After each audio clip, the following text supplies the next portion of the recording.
Coming in at number 50 on the Locked On Senators NHL Draft rankings, it's Lenni Hameenaho out of Finland. And man, this kid's got probably some of the best hockey sense in the draft.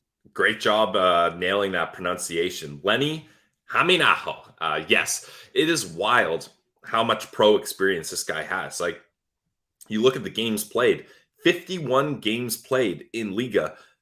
No, zero, zip, zilch games played in the U20 or any other league like that. He was strictly a Liga player. And now maybe you're thinking like I was, okay, well, there's probably nights he's playing 3, 4, 5 minutes, and maybe he mixes in 10 minutes or so. Not at all. He was consistently playing in the teens in minutes, and he averaged 16 minutes a night in Liga. So when you're looking at players playing in, Liga, SHL, KHL, any of those pro leagues over in Europe, this is incredible that he was able to maintain that pace and that he had the trust from his coaches, Ross, especially because it's not like he has that pro frame at 6 feet, 173 pounds. Like, I'm not calling him a small player, but I certainly wouldn't call him a big player. So for him to stick in and be able to have that trust from his coaching staff and teammates, it's pretty incredible. And Elite Prospects mentions there's no prospect in this draft with a wider gap between the hockey sense and skating ability. Skating is what he needs to work on the most.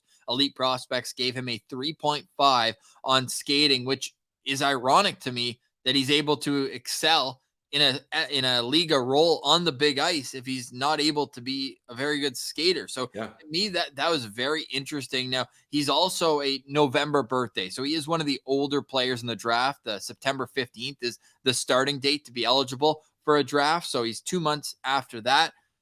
And I think he's gonna, like, I don't want to say it because obviously this guy's a much better actual skater, but I think he can aspire to be like a Victor Arvidsson type where you're, maybe a little bit undersized, but they're just so smart making little plays in the offensive zone and being able to be a solid defensive contributor in the prime of their careers as well. And I wouldn't be surprised if we see him over in the NHL in the next 3 years. Maybe that's not a hot take. It's not like I think he's going to come over right away and be that guy.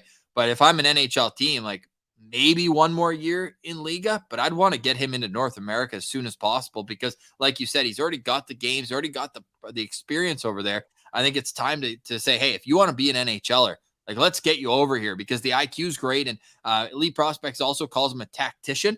And if that's the case, man, let's get you on the same sheet you're going to make your dough in the NHL on. Yeah, I agree. I think you try to get him over to the AHL ASAP, Ross. I think he's ready for it. And the thing is, he uses that hockey IQ to make up for that skating and the lack of size up against other men, right? I think when you watch highlights of him, you're able to see that when he gets into scoring opportunities and when he scored some of his goals, it was because he was in the right place at the right time and read the play properly, which you have to do. You have to find a way to make up for that skating and lack of size. And I think he does a good job of that. He's got a nice shot, good hockey IQ. He hangs in around the net.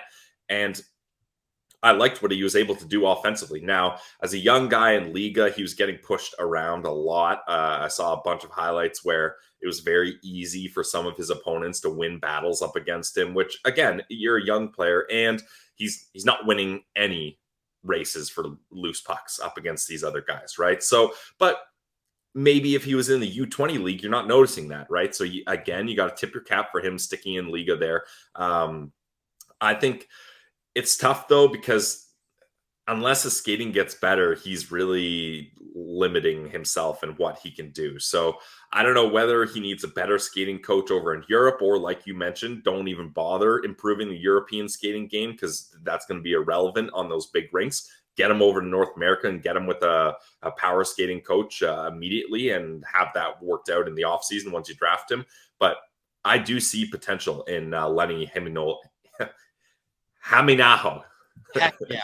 He had 3 goals and an assist in 8 playoff games for Assat as well. We're Sens fans Assat, why does that sound familiar? Well, Nicholas Matinpalo, one of the European free agents signed this summer, was one of his teammates there in Assat, one of the premier teams in the Liga, who ironically lost to a team that Ottawa has been very familiar with recently in Eels. So Eels was the team that beat them out. They lost 3-2 in the the series deciding game 5. Well, who had both of the goals for Assat?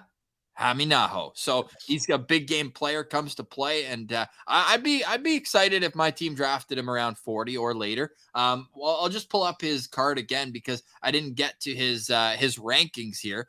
44 is exactly where Bob McKenzie has him. Corey Pronman at 55, Scott Wheeler at 53. We have Chris Peters at 56, Craig Button at 59, and Elite Prospects down at 61. Obviously, skating being a factor there. He's got an average of 54.6 on his rank. So he comes in at number 50, and I think it's a good upside bet, but with the caveat that he won't be able to make it unless the skating does improve.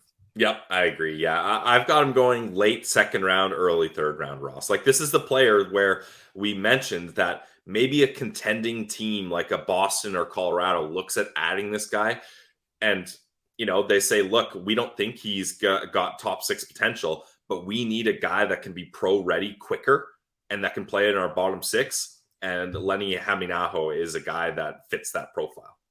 For more draft profiles, head over to Locked On Senators on YouTube. We have a top 50 and honorable mentions. Pilsy, draft season is officially here, which means all the training we've done over the last month is about to pay off, and that's why we're going to have our live stream leading up to the draft. Immediate reaction following the first round, immediate reaction following the second round, and then we will be boots on the ground at Sens Development Camp early July. Going to bank some interviews, get you guys some live coverage.